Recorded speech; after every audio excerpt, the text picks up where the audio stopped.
So now the type of exercise is what you like. How long? It's not that hard. It's only a half an hour a day, and you do that 3 days a week, and that's pretty good.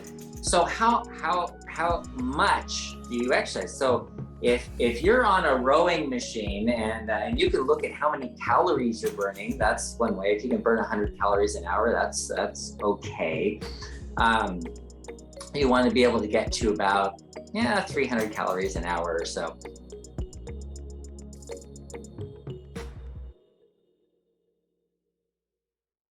Hello, hello, hello. Welcome to the Fixed Blood Sugar webinar. You all are hopping on. This is great. Hello, Facebook friends. Hello, YouTubers. We're excited that you guys are here. We're going to talk about some fun things concerning type 2 diabetes today. It's me and Dr. Saunders. I think Joe's going to hop on here in a little bit, but we're excited that you guys are here as always. Comment in the chat. Let us know today where you're tuning in from. And then as we go, if questions come up, feel free to post those in the Q&A. Those of you who are on Zoom, Facebook, you can post in the comments. We'll do our best to get to as many of those as possible. YouTubers, same thing. You're probably catching the replay, and that is okay. Comment, you can comment there. There's probably a link in there as well that you can check out, bartonwebinar.com, where you will find more information about these webinars, about our products, who Dr. Saunders is, and even some of our top asked questions, which is very helpful because those come up every week. And I think you'll get a lot of value out of just visiting bartonwebinar.com. So, all right, look at all you people coming in here. Lots of Gosh, you. the Netherlands, Ecuador, Pennsylvania, Iowa. Look at all these warm weather places here. Yeah. Florida, Wisconsin. Awesome, you guys. Thanks so much for hopping on. Mary, Robert, Catherine, Carl, Stephen, could be Stefan, Mary Ellen, Terry, David's back, Jesse, hello. This is awesome. Okay, so we're so glad that you guys are here. We're going to jump right into this. Before we do, though, I'm going to do a quiz. Actually, no, Dr. Saunders is going to do a quick disclaimer before we begin. Okay, we disclaim all responsibility for your health. Why? Well, we're doing a health webinar, right? Yeah, but we're giving general information for a lot of people, and it may not apply to your specific situation. So make sure that you take the information and apply it properly. And that may require that you work with a professional. Awesome. Thank you so much. Okay, guys, this is going to be a really good topic. I don't know that we have fully dedicated a webinar to this. We changed our plans last minute, which we tend to do sometimes, which I think is great. Whatever we're feeling inspired to share, then we do. But Dr. Saunders is big into some research right now on exercise. And so we're going to talk about that. So feel free to post your questions as they come up. Like I said, in the Q&A, we're just going to turn this over to Dr. Saunders and let him teach us about things that he is learning and maybe as it relates to type 2. Yeah. Okay. And especially as it relates to type 2. So I've been looking into exercise and the importance of exercise and how to do too much, too little, because I get a lot of questions about that all the time. And so one of the books I've been reading is Dr. Peter Attia's book called Outlive. And he talks a lot about diabetes and medications and cholesterol, heart disease, and goes through all this stuff. And then the exercise part. It was really interesting to go in to do more of a deep dive into that. What's important? Why is it important? How much exercise should you get? And it's not that hard. So as I've been looking into research over a long period of time, the high intensity interval training seems to be a really good idea. So with type 2, why do you exercise? Well, this is really important. And I don't even think in our book, the Diabetes Solution Kit, I don't think we put enough emphasis on this. I mean, we talk about it, so yeah, this is important, but man, how do you put it in bold letter and going, okay, you need to exercise and why this is important. So while you're doing exercise, running and whatever, your muscles need energy. And they get that energy mostly from glucose, that's the quick energy. And they also can use fat for energy. So what happens if you're exercising and you don't have enough insulin, your muscles can take up glucose without using insulin. They don't need insulin to get sugar into the muscle while you're exercising. So you can use exercise as if it were insulin.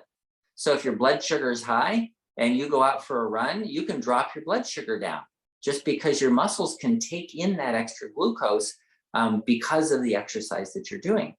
So that's really important. So you talk about getting blood sugar down, but you don't want to add insulin. And that's one of the problems that we've been having with type 2, right?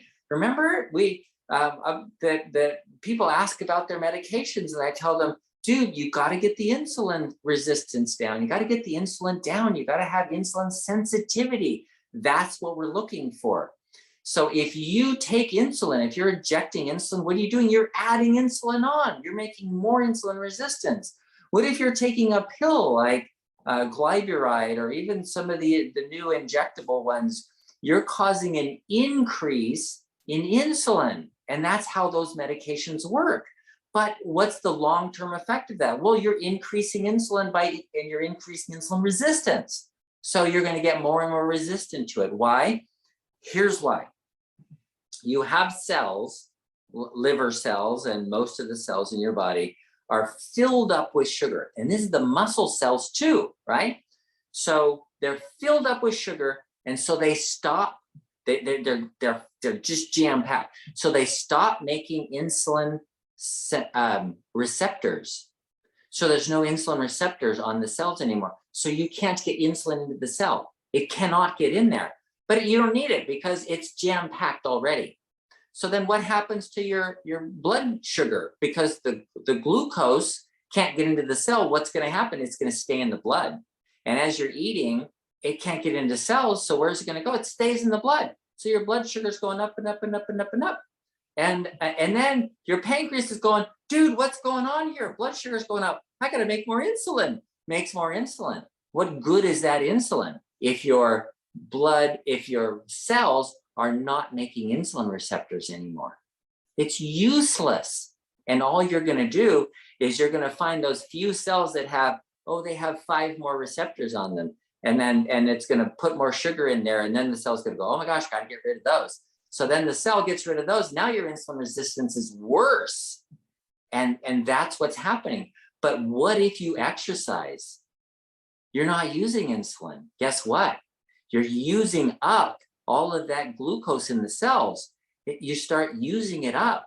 And then the nucleus in the cell goes, oh, we're running out of glucose. We're going to need some more. And you can, and the cells can bring the sugar in without insulin. You don't need insulin. So you're not going to make insulin resistance. So this is going to make you more insulin sensitive. So that's why exercise is so important for type 2. And if we could emphasize that more, this is really, really good for you. So now let's talk about what kind of exercise. And so there's only one best exercise, just one. And you want to hear what the best exercise in the world is? It's the one you like. Whatever you like to do. Because if you don't like it, it's useless. I hate running on a treadmill. If my doctor said you have to run on a treadmill, I'd be like, fine. So I'll go to the gym once or maybe twice, and then I'll go, I'm too busy. I can't go today. No, still too busy. Can't go today. And then I'll never do it again. Why? Because I'm not interested in running on a treadmill. My son actually was the videographer that did the Nordic Track videos, so if you got a Nordic Track that has a screen on it and you can watch yourself running through the jungle and through a desert, and you run through the streets of Boston or whatever. He did that. He was actually running the whole time with the camera and made all those videos. Do you know what I would do with that? I hate it. I wouldn't do that. I don't care that my son did that. So the exercise that you like, if you like dancing, that's the best exercise in the world.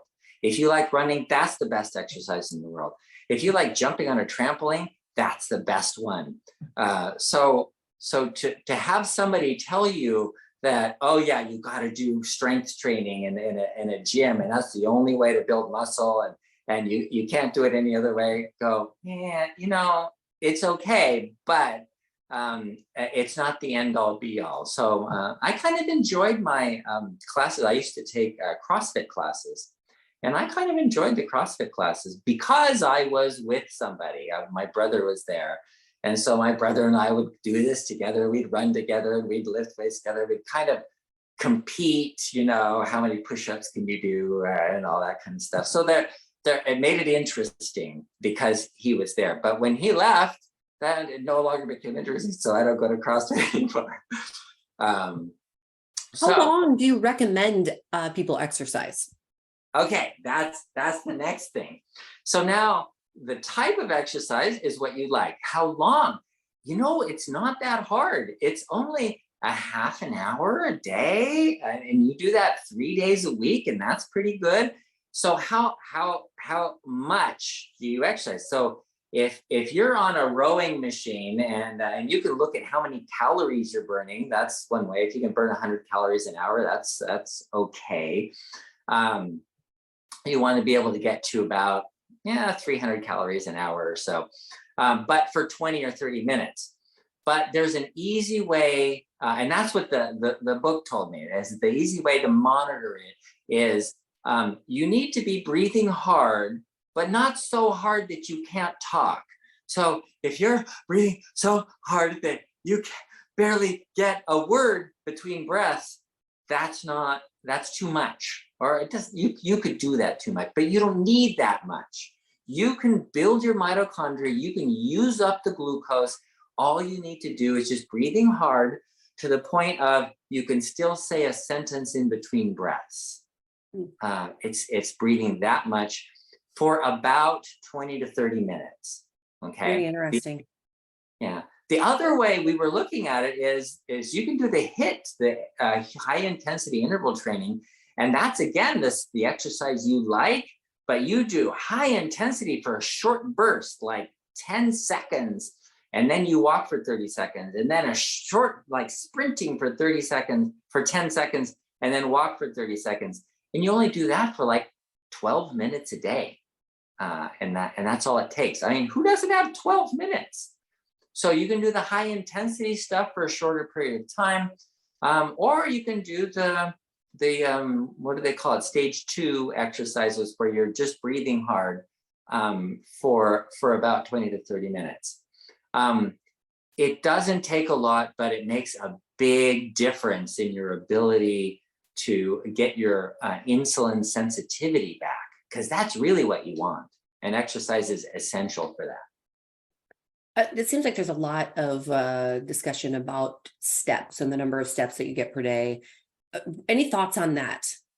Yeah, the steps per day is great, and it's really cool. And if you look at, like, in the blue zones where a lot of people live to be over 100 years of age, and you look at their exercise patterns, they're not people that run on a treadmill or, that's not the kinds of things they do. They don't go to gyms and work out with weights. But they do tend to be on their feet a lot. They do tend to walk a lot. So walking is really good for you. The longer you stay on your feet, the better off you are. Of course, there was some study that showed if you could run a mile at age 60, I think it is, if you can run a mile, then your chances of going to a nursing home are, significantly less than somebody who can't run a mile at age 60. Well, you know what? That's one of those duh studies. Like, of course, if somebody's, active at age 60, they're less likely to go into a nursing home than if they're inactive at age 60. So there's a lot of duh studies out there. But but the key is really, yes, stay active. That's important. But if you want to really get your insulin sensitivity back, then exercise can be a great part of that. There is a show on the Blue Zones on Netflix right now. I can't remember exactly what it's called, but my husband and I started it. Maybe some of you have watched it. And it just talks about how to live to 100, actually, I think is maybe what it's called. And it just really talks about how they live. And someone told me that they even tried to implement what they do there in a smaller town in Minnesota. And it actually worked. It actually increased how long those people lived. They all became much healthier. I haven't seen that far in the episodes, but might be something for you guys to check out. You may get some ideas. I know we've talked about the Blue Zones quite often on this webinar. Yeah, it's interesting though. One of the things that we often talk about is everybody tries to dissect out what their diets are. You know, these 100-year-old people, and Dr. Attia talks about that in his book about how many people who live to be over 110 are, you know, they're still smoking their cigars and they're still drinking their alcohol every day, and they're not exercising at all, and you know, so it's just not obvious. So one of the things that the book tried to make clear in the Blue Zones was your connection with people is a very important part of longevity. Is having your tribe, your group, your people. Speaking of which, we do have a group on Facebook. It is not a virtual, or it's not in person, it's virtual, but you can check that out. It's a private group. So request to join it, Martin Webinar. And it's a place for you guys to kind of have this community. It's not the same as what we're talking about, of course, but just to share ideas and recipes and thoughts and that kind of thing. So be sure to join that if you haven't done that already. And maybe you have some exercises that you really enjoy. Post them there. We'd love to see what you guys are doing. We do on our YouTube channel. In fact, if anyone on the team is watching right now, if you want to post the link to the YouTube channel, Movement with Mariah, it is, I always say that wrong. Is it Mariah? Yes, I think so. Yeah. Okay. But that is our some HIIT workouts. They're just like 10-minute high intensity interval training workouts that you may really enjoy. They're done really well. I know a lot of you have used those and you enjoy them. So I would encourage you guys to check that out. See if you enjoy that. Maybe you won't. Maybe you'd rather go swimming or ride bike, or, you know, we did a couple of years ago. I remember sharing some videos that might've been during COVID, actually, people doing seated exercises while watching these YouTube videos of people hiking through mountains and all kind of things. But you were encouraged to move your legs and move your arms. And, you know, some people can't, you know, they don't have full mobility. And so it was just a really good option. So I encourage you guys to go find something that you really love too. I enjoyed that. I thought it was really fun. So, okay. Lots of questions coming in. So I think we're going to dive into some of these. Let me see. This is interesting. This has been happening a lot to our football players on the football field. Ronnie says the past few nights I've had leg cramps. Is this any way connected to glucose? It can be. Cramps happen when the muscle contracts and doesn't have enough energy to relax. The more common thing, if it's an occasional cramp kind of thing, is usually potassium or magnesium.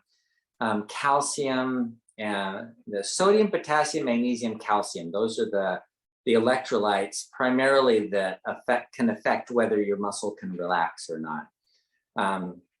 But if you run out of energy in the muscle, if you are exercising a lot and you run out of energy, you can get a cramp, and it can take a while to relax that cramp out.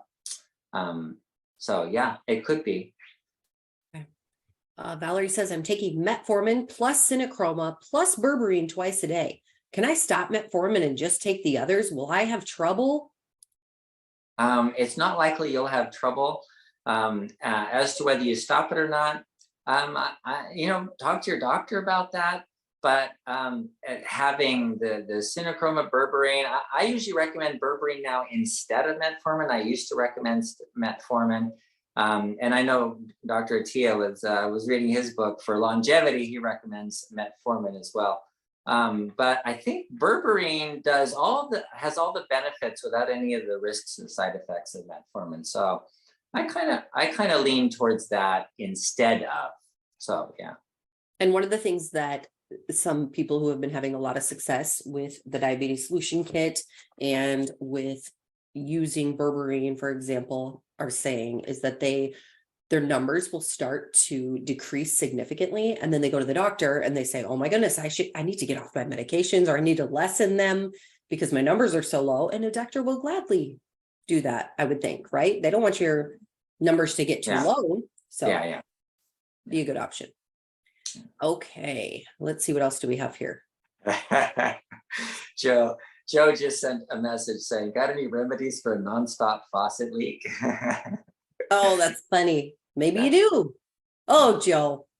All right, let me change the view. I want to make sure everybody can see this on Facebook too. Oh, Joe. Your nose is consistently running. All right, so I forgot to unmute myself. Yeah, this seems to be a pretty good natural remedy. Just stick a Kleenex up my nose and yeah, I don't know. It was like, well, I was outside. We had a golf date, so we were walking and golfing, and I was sneezing and runny nose and woo. Allergies. Okay, quercetin, but often requires, when you have acute allergy, it requires a pretty high dose because it blocks your body from releasing histamine. Histamine is what causes the swelling and running and sneezing and all itching and all that stuff. So quercetin with bromelain, take like 2 grams of it 3 times a day. So you get about 6 grams a day. So 2 grams is 2,000 milligrams. Of quercetin and quercetin, you need some bromelain with it so you absorb it. with bromelain. Yeah. Does it normally come with it? Yeah. Bromelain is pineapple digestive enzyme, isn't it? Yeah, that's Remember exactly. right? Yeah, but they often come together. So a good supplement will have both of them Not to be confused with bromine that I use in my hot tub. in it. Don't want to do that. No. Right. Okay, I'm I gonna go accidentally back. smelled that once, and that was not a good idea. I'm going back off camera. All right, Right. sounds good. You don't need to see this. Well, it was fun. All right, here we go. We get some more questions. Okay, let me go back up. My recent blood test came back with low potassium. I try and consume at least 1 sweet potato a day, etc. Is it okay to take potassium chloride from the doctor? Curious about the ideal levels, or is there a better, stronger food source? Okay, so when somebody has a low blood potassium, then it's important to find out why. Because if everything is otherwise normal, but your potassium is low, look at, are you on any medications? Sometimes insulin, people don't know this, but insulin brings sugar into the cells. It also brings potassium and amino acids into the cells. So it's not just one thing. You can drop somebody's potassium by using insulin. So if you're using insulin, that might drop your potassium. Your kidney function, if your kidneys aren't functioning right, especially if you have some adrenal, aldosterone is a hormone from the adrenal glands, as it can drop your potassium. So diuretics drop your potassium if you have Lasix or something like that. So look for the reason why first, before you just start popping potassium pills, because sometimes there would be some other reason that you need to correct instead of just taking a pill. Okay. Okay. Steven says, my dietitian told me that Synochroma has an excessive amount of vitamin D, which could cause, some of these are hard for me to read sometimes, Dr. Saunders, I got to be honest. Okay. Hypercalcemia And kidney stones, if I take it every day with breakfast. Her recommendation is to take it just once per week. What are your thoughts? And why is there so much variance, I guess, between doctors on how much vitamin D is okay? Well, because it's not clearly known. So and there's not an ideal. Vitamin D is one of those, has a curve. So if you look at mortality to vitamin D level, as you drop it low levels of vitamin D, your mortality goes up. And then there's an optimum level, and then as you get too much, your mortality goes up. So there is an ideal place to be, and it's somewhere around 50, 40 to 50 of the blood test. And how do you get to 40 or 50? Well, you get about 5,000 units a day, and that's exactly what we put in Citichroma. So Citichroma, pretty much, I've tested, gosh, hundreds of people, and Citichroma pretty much gets you in that optimum range of vitamin D. So I don't look at things in terms of that's too much, like toxicity, just what everybody says. I look at what is the optimum place to be, not just average, because average in this case is too low. Most people are a little bit low, and they don't have an optimum level of vitamin D. So that's where Citichroma, we formulated it specifically to have the optimum amount of each of the nutrients, so that you don't have to take a whole bunch of pills. I have talked to several people lately who take a vitamin D supplement, and it's probably about 500 IUs per day. And they just got all of their blood, they did some blood work and some testing, and it has come back that they're severely vitamin D deficient. Yeah. So kind of interesting. Yeah. So what the recommendation is, most supplements are around 400 units. That's not enough. You actually, in order to get an optimum level, you need about 5,000, and that's what's in the Citichroma.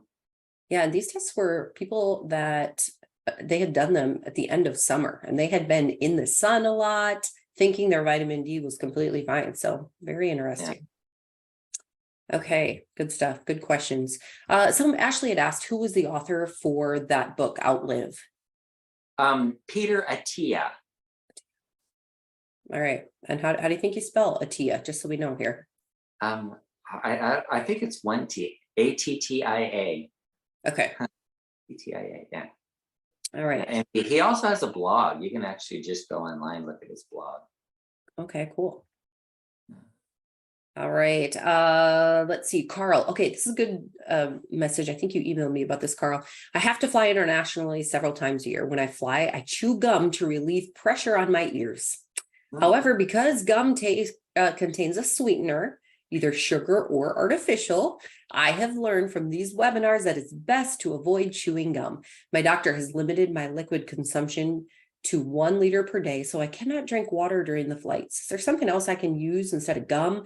Or is there a type of gum that I could use that has less sweetener than most other gums? Can you just try to yawn? Does that help? That's what I do. I yawn. I know. My ears are really sensitive.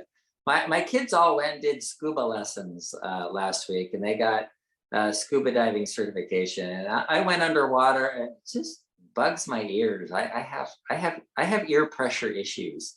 So going up in a plane, kind of the same thing. So I yawn, I swallow, spit. I don't. Yeah, but I'll get some water from them, a little sip of water.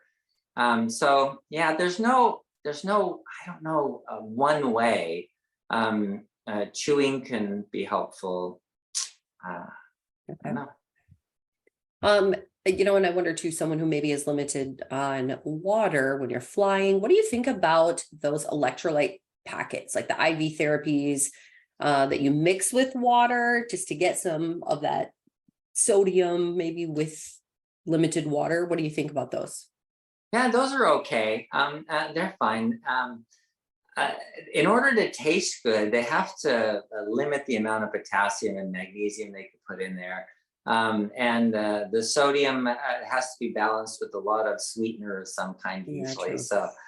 So then you have that sweetener issue to deal with. And you know what? Just put salt on your food. It's not, your kidneys will balance things pretty nicely unless you have kidney failure, but then you need other issues. Okay.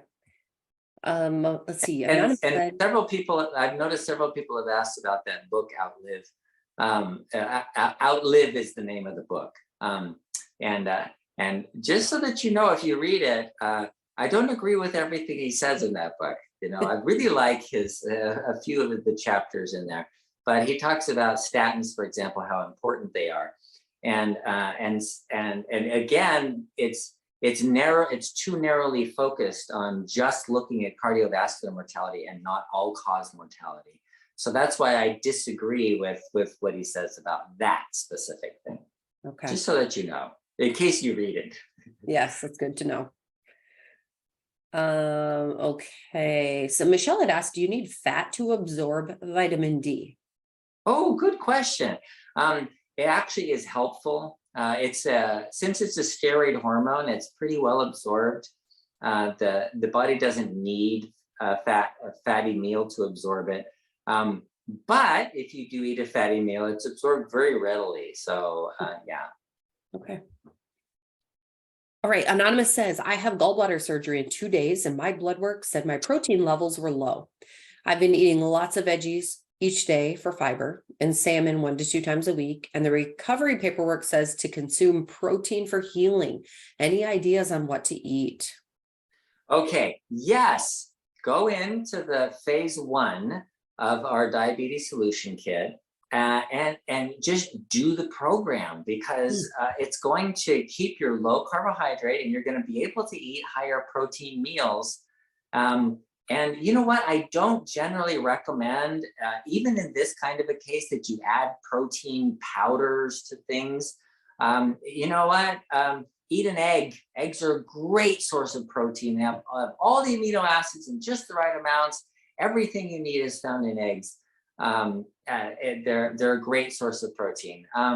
Even cheese and meat, fish. If you want to heal really well, fish is a great source of protein for healing because it also has the omega-3 oils that suppress inflammation, so you don't get a lot of pain and inflammation. So those are good ways to do it. Okay, great question. Let me see. Okay, John says I put cinnamon in my coffee daily and take chromium nicotinate, glycinate. Nicotinate. Yeah. Okay, 200 daily. Would Cinechroma help? Well, you're getting chromium, you're getting cinnamon. Yeah, that's fine. You probably have enough vanadium, and let's see what else is in there. Selenium. Selenium's okay too, and vitamin K if you're getting some green vegetables or eating natto or some fermented foods, you're getting vitamin K. So Vitamin those D. are and then vitamin D. So yeah, you're getting some of the nutrients that are there. So you wouldn't, but you would have more of them with the Cinechroma. Yeah. Okay. Let's see. John says a candy bar on average is about 250 calories. So I would have to walk 3 miles to justify that Snicker bar. Geez, he says. pretty much. That's that. Yeah. People don't realize that.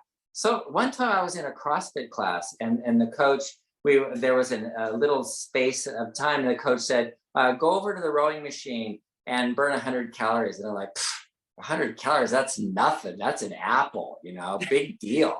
So I get on there and I'm rowing. I'm starting to get tired. I look up, it's 20 calories. I'm like, what? 20 calories? I'm ready to end right now. So it took me, it was a lot of energy use to get that 100 calories. It's one apple. Yeah, I totally agree. One Snickers bar, that's a lot of calories. I don't know if this is still true, but in 5th grade, I learned that if you go like this, that's 1 calorie. 2. I 3. doubt it. That's not it. I don't think that's I believed that for a solid 10 years and would do that. So The myths we learn. I know. I was in school. Okay, let's see. David said, I might have missed part of this. Okay, so David had felt okay. Then 7 days after, my blood sugar spiked over 330 from normal. Was weak and had trouble getting out of bed. The symptoms appeared to be long. We get in trouble when I say this. So long, Corona. yeah, I don't like to say it because they shut down our YouTube every time we mention it. We'll edit it. But based on initial research, it doesn't appear medical science has any tests nor good treatments for this condition. Is that the case? What do you recommend?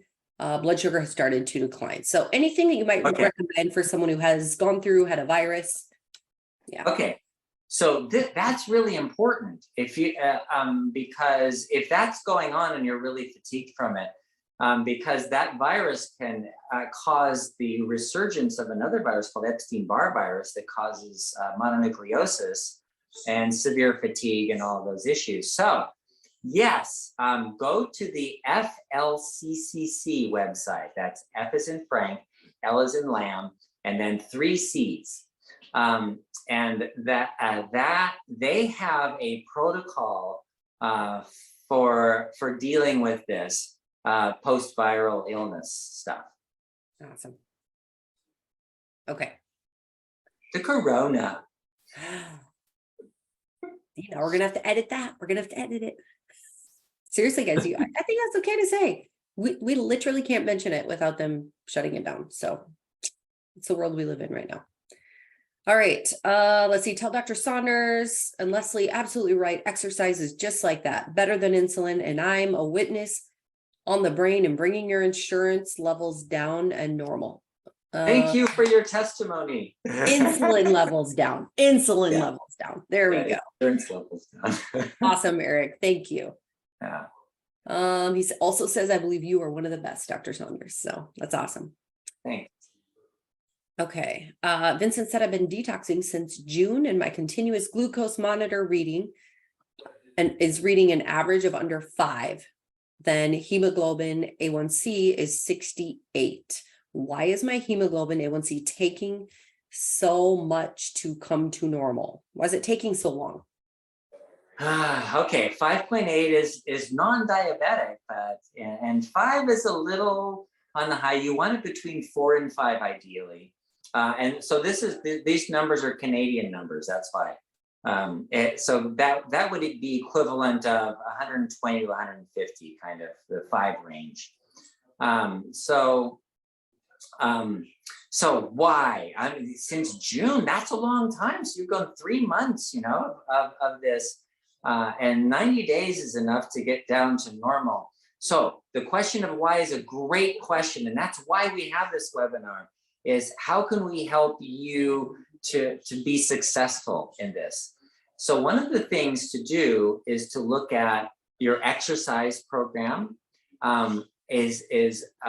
We talk about what you eat, when you eat, and how much you eat. So there's what you eat could be carbs, and if you're sticking to the detox and you're eating less than 20 grams of carbs. Then look at the other thing is protein. Protein can cause insulin to go up just as, well, not as much, but can cause insulin to go up and cause insulin resistance. And I've had some people who were sensitive to protein and were having high insulin levels just from eating high protein meals.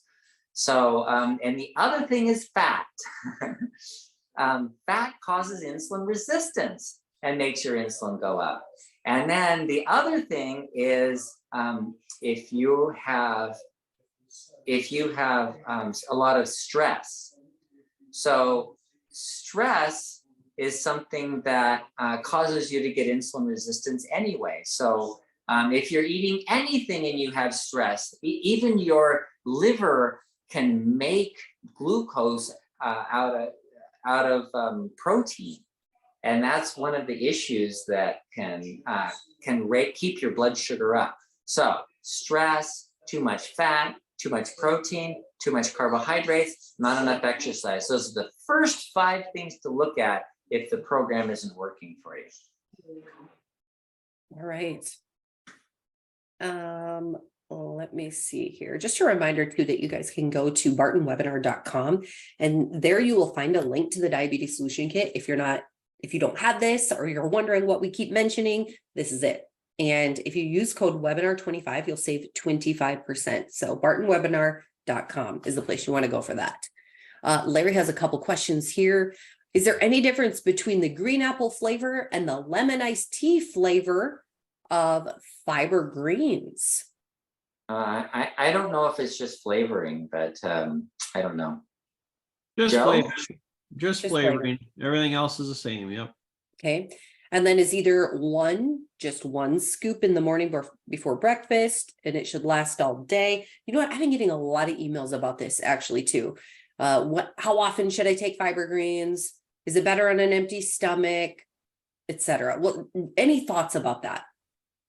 Now, Fiber Greens can be taken anytime it's fiber, anytime. But remember that it does have a sweetener in it. So if you take it with a meal, it's better. And how much you need, that's highly variable. Some people don't tolerate it at all. We've had some people say, I get gas when I get it. Okay, well, that's not the right fiber for you. We've had other people do it 3 times a day, 2 scoops 3 times a day. And they go, wow, I have better bowel movements than I've ever had. So this is just a supplement to help with getting enough fiber in your diet, because that's kind of an important thing. But it's not all you need. Yeah. And that's another question that Larry had too. How soon from the first time taking it should we see some results of it doing what it's supposed to? Well, it depends on what it's supposed to do. Some people don't have constipation and don't notice a big difference. Yeah. Other people, they start growing good bacteria and they go, wow, I'm not depressed anymore because I'm getting the right kind of fiber. And that's a thing, so it's highly variable into how long you can expect to see results. Some people that have constipation, overnight, sure, they have a bowel movement next day, yay. And how about people who maybe are taking it thinking, okay, I'm finally including some more fiber into my diet. How will that affect my type 2? Okay, so fiber generally improves type 2 because it slows absorption of carbohydrates. And so we call it the glycemic index versus the glycemic load. The glycemic index is how rapidly it's absorbed that causes that insulin, the sugar spike, and then the insulin spike. And to avoid that, you add a lot of fiber into your diet, and the fiber slows down the sugar spike and then slows down the insulin spike. And that's kind of really good for diabetes. But it doesn't have to be Fiber Greens. Remember, when you're first starting out in phase 1, it's probably better to get it from your diet. Look at all the free foods. You can have all the broccoli, lettuce, cauliflower, spinach, celery, cucumbers. You can have all that stuff you want. Okay. One more question from Larry. What is meant by evening out your blood sugar numbers throughout the day? To even them out is to keep them within a range. So some people are what are called brittle, which means they spike like crazy. They'll go up to 300 and then down to 50. And then they'll go up to 200 and then down to 70. And they're really hard to maintain because they're going, I don't know if this is going to make me spike so high and then cause it to drop.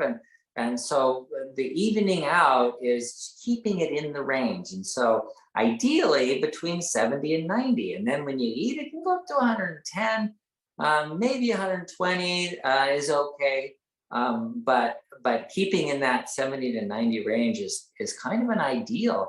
And that's what prevents you, being more even, prevents you from getting a lot of the issues with neuropathy that we talked about last time, and kidney issues. Okay. Oh, you guys, such good questions. Neti Pot, nasal rinse, I think. was mentioned, Joe, or just a nasal rinse for you All right. might be an option. Aubrey says, what does it mean when you have high potassium? Okay. High potassium, man, that's kind of important too. It can mean your kidneys are not functioning well. It can also mean like people that have like the Epstein-Barr virus, they leak potassium out of their cells and their potassium tends to be higher in their blood. But then the kidney gets rid of it. But they often have a lot of fatigue because that potassium is really important for the energy of that's the voltage of the cell is based on potassium. So that's kind of important. If it's the kidneys not functioning right, then that's something that needs to be addressed. That's really important because if the potassium's high from kidney failure, then that has to be stopped right away to prevent dialysis. Okay. We've talked a lot about potassium and sodium and muscle cramps, and now Rania says, so why can't the muscle relax once a cramp hits? Oh, well, the short answer is there's either not enough energy to pump. Okay, this is really cool the way muscles work. So you've probably heard this before. I've used the analogy of a mouse trap. So when you set the mouse trap, you're putting the energy into it. So you pick it up and you set the mouse trap and you put the energy into it. So the energy is there in the system, and all it requires is a little teeny tap. Bam! It goes, right. That's what a mouse trap does, and that's kind of the way the muscle works. It has to relaxing is actually resetting it, and then the twitch from the brain, the nerve signal just comes and just taps it, and it goes bam, and it closes, and that's how it works, and it's really quick too. They're a fast twitch and slow twitch, but they're and then they need energy to relax again. So what we call relaxation is actually putting the energy into the system. And so that's why they have a hard time relaxing. If you, so the way this works is, in order for that contraction to happen, some channels are opened up, and calcium goes in and magnesium goes out, and it causes a contraction. And then you use energy to pump the magnesium back in the cell and pump the sodium or calcium back out of the cell, and that allows it to relax again. But if you don't have enough energy for those pumps, or you don't have enough magnesium to pump in, or you don't have enough calcium, or there's another couple of systems that are working, electrolyte systems of the potassium to sodium balance. If you don't have enough of those, then it's going to have a hard time relaxing. If you don't have enough energy, it's a hard time relaxing. So each one of those has an effect on whether that muscle fiber can relax or not. Wow, this is good, guys. Someone had asked, I hear this all the time, what about pickle juice? Does that help? You know what? I have had people tell me that they drink pickle juice and it makes it go away immediately. I've had people tell me that. But if you think about what pickle juice is, it's sodium. It's a lot of salt. I don't know. Maybe these people are just deficient in sodium, and could be a problem actually, because people are often told to drink too much water and they deplete their sodium. And so pickle juice would just instantly fix it. I have soccer players on my team, and on my team, in my house. And a lot of people on their teams bring pickle juice, and they will drink it if they have more than one game or whatever. More kind of like the hydration issue too, I suppose. But that's interesting. I love pickle juice. A lot of people don't. I even bought pickle juice popsicles. Oh my Haven't God. tried them. That kind of grosses me out a little bit, but I like pickles, so we'll see. What? Yep, it's true. In case you didn't know I was weird already. All right. Oh my goodness, you guys, so many questions today. Okay, John says, since I started taking the Barton supplements, my leg cramps have stopped. Prior to the supplements, I was taking vitamin B complex and potassium pills to keep the cramps at bay. That is awesome. You should let us know what you are taking, John. I'd be curious to know that. Yeah, dill pickles and not sweet pickles. Yeah, somebody asked that.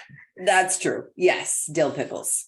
I do like sweet pickles, but I also know they have a lot of sugar, so don't get those too often. Only at Christmas when we do the relish tray. Maybe Thanksgiving. Okay, the Garcia said Velo just did a 10-minute hit while watching the webinar. That's how easy it is to do. If we can do it, anyone can. Love it. Okay, Karen said my morning sugars are in the 150s and I don't eat after 6. Last night, 3 ounces of protein and 6 ounces of squash. What is the carb content in squash? It has a significant amount of carbs, but I don't remember. It's Maybe it depends. What kind of squash? yeah, they're pretty similar. I don't recall what I think we have it in the book, but Okay. I don't want to give you the wrong information. I don't know exactly what it is. Yeah. But it does have carbohydrate in it, and it's not a lot, but it does have carbohydrate. And it's not the squash, and it's not specifically what you're eating. It's insulin resistance. And in the morning, when your stomach is empty and your liver starts making glucose, it's called gluconeogenesis. And then at the same time, you release a whole bunch of cortisol that makes you insulin resistant, more insulin resistant than you normally are. That makes your blood sugar go up to 150. So don't just blame it on what you ate the night before. This is a process. We actually have a whole webinar that we did on this on the morning effect, dawn effect of blood sugar. We have an anonymous said, what is good for hemorrhoids? Any thoughts on that? Okay, hemorrhoids. Thanks for asking. It's not diabetes, but actually there are things to do. Okay, so hemorrhoids are generally caused. Well, let's say what they are first. Hemorrhoids are veins. That's all they are. Varicose veins of the rectum, essentially. And so the reason the varicose veins happen is for several different reasons, but one of the most important is having enough bioflavonoids. And it's been shown in multiple studies how bioflavonoids help prevent veins from getting enlarged, what we call varicose veins, and hemorrhoids. So the treatments, there's a horse chestnut treatment that actually works pretty well for varicose veins and for hemorrhoids. But the key, I think, primarily is getting enough bioflavonoids in your diet. So eating fruit and vegetables. Fruit and vegetables, that's where to get the bioflavonoids. An orange has, well, like the white part of the peeling of the orange has a lot of bioflavonoids in it, but the entire orange does. Then you're getting the entire picture, the vitamin C and everything. You could take the herbal extract like horse chestnut, that would be okay. So getting enough bioflavonoids. And then the second thing is getting enough fiber. Again, fruit and vegetables. So if you get enough bioflavonoids and enough fiber, your hemorrhoids can go away. I've seen this multiple times. People who've had long-term hemorrhoids, they've even had surgery on their hemorrhoids. And until they went on a exclusively fruit and vegetable diet, they got rid of all, they got rid of dairy, like no dairy, and they generally avoid meat, even fish, and eat fruit and vegetables. They've had the hemorrhoids go away. Wow. Okay. Harold says, can diabetic meds cause balance problems over time? So some of them can. It depends on what it is. The balance problems, it depends on why it is. But if it's something like an inner ear problem, yeah, the changes in electrolytes that happen because of diabetes, and then the medications do change that as well. Most of the medications affect the blood sugar by increasing insulin. Some of them work in other ways to prevent your liver from making sugar, for example. Or the Farxiga like makes you pee out extra sugar. And that could cause electrolyte imbalances that could affect your balance too. So yeah, it's possible. Another question about potassium. Julie says, what if I have high potassium level in my blood? Does it put me at a greater risk of AFib? Higher potassium in your blood, no. If the potassium is higher, it does affect the heart, but higher potassium wouldn't necessarily do that. The problem with atrial fibrillation is not having enough energy in the heart. And remember that type 2, well, diabetes generally, but type 2 especially, is a metabolic problem. What that means is energy production. It's an energy production problem. And so it's very common to get atrial fibrillation from the energy problem. And yes, the electrolytes are affected by that because remember, the ATP that you're making, that's the energy, is running a pump on your cell that pumps the potassium into the cell. So if your potassium is high, then you may be leaking potassium out, not have enough energy pumping it in, and you're more likely to get atrial fibrillation. So maybe secondarily. Krish said, will intake of supplements that increase insulin sensitivity reduce the duration of exercise in type 2 subjects? So that is the question, is whether exercise will still be needed and is too much insulin sensitivity undesirable? Okay, you can't get too much insulin sensitivity. Here's why. You need the minimum amount of insulin that it takes to get the nutrients, including sugar, glucose, and amino acids, into your cells. So the minimum amount. So the more sensitive you are, the less you need. The less you need, the better off you are. Because why? Because then your brain's going to get enough glucose. Your kidneys are going to get enough glucose. You're going to have more energy for less insulin. Insulin is a growth factor. Insulin causes cholesterol problems. It prevents you from using fat for energy. It causes, and secondarily, then you get more oxygen-free radicals. So less is better in this kind of a case. So don't think the supplements are a substitute for exercise. Go ahead and exercise anyway. Awesome. Valerie says, I'm finally getting a full 3-month diabetic blood work done tomorrow.